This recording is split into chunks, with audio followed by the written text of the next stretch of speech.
halos mga 6 to 9 floor po ang taas po ng kinahulugan ng ating biktima or ng cadaver. So ito po yung ating highway, yung edge. Tapos yan po yung actual na ravine, including the vegetation po ng ating ravine.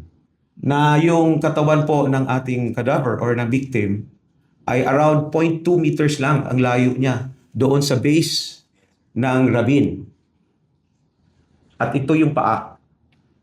While yung kanya namang ulo is around 0.8 meters simula po doon sa ravine, sa base ng ravine.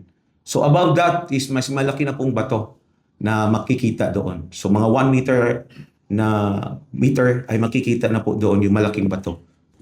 Dito naman po sa fingerprint results natin during the examination ay nagpakita po na ang right and left postmortem fingerprints of our cadaver were subjected to cross-matching and identification against the certified true copy of the 2014 computer-generated standard fingerprint of Maria Catalina Estamo Cabral obtained from the National Bureau of Investigation. Positive po ang identification confirming that the fingerprints are identical and were made by one and of the same person of the late Yusek Maria Catalina Estamo Cabral.